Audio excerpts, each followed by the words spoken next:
শিক্ষা। তিনি বলতেন, সৎ বন্ধুর সঙ্গে থেকো, কারণ সে তোমাকে সুন্দর পথে টেনে নেবে।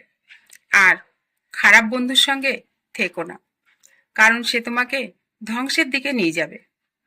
ভালো বন্ধু জীবনকে সুন্দর করে, আর খারাপ বন্ধু জীবনকে নষ্ট করে দেয়। গোপন রহস্য। রহস্য কারো কাছে বলো না, কারণ কেউ যদি নিজের গোপন রহস্য নিজের কাছে রাখতে না পারে, তাহলে অন্য কেউ কিভাবে তা রক্ষা করবে? জীবনের গোপনীয়তা নিজের কাছেই রাখা উচিত। সন্তুষ্টির শিক্ষা। তিনি বলতেন, হে আমার সন্তান, দুনিয়ার লোভে অন্ধ হয়েও না, অল্পতে সন্তুষ্ট থাকো, কারণ লোভ মানুষকে কখনো শান্তি দেয় না। সন্তুষ্টি মানুষকে ধনী বানায়, আর লোভ মানুষকে দুঃখী করে। দুনিয়ার মোহ। একবার তাকে জিজ্ঞেস করা হলো, আপনি কিভাবে এত জ্ঞানী হলেন? তিনি বললেন, আমি সত্য কথা বলেছি, আমানত রক্ষা করেছি, আর অপ্রয়োজনীয় কাজ থেকে দূরে থেকেছি। সত্যবাদিতা, আমানতদারি এবং সময়ের সঠিক ব্যবহারই জ্ঞানের দরজা খুলে দেয়। আল্লাহ ভীতি। তিনি তার ছেলেকে বলেছিলেন, হে আমার সন্তান, আল্লাহ সবকিছু জানেন।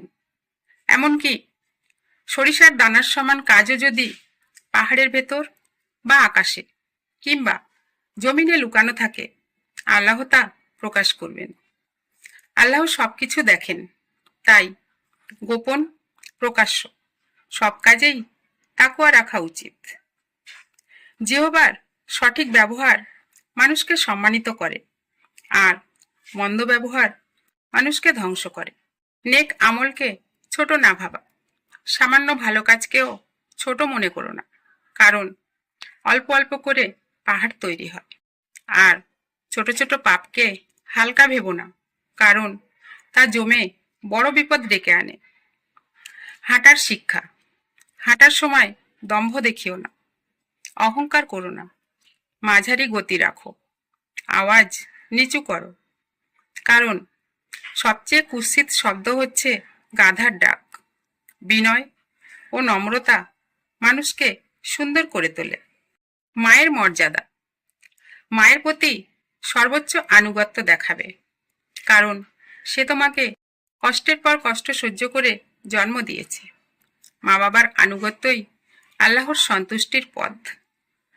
আমানতের শিক্ষা। আমানত রক্ষা করো, কারণ আমানতের কারণে দরিদ্র ব্যক্তি সৎ হবে, আর তা ভঙ্গ করলে ধনীও অপমানিত হবে। সৎ চরিত্র মানুষের সর্বোত্তম সম্পদ। নেক আমলকে গুরুত্ব দেওয়া, অহংকার থেকে দূরে থাকা, মা বাবাকে সম্মান করা এবং আমানত রক্ষা করা, এগুলোই সফল জীবনের মূল চাবিকাঠি।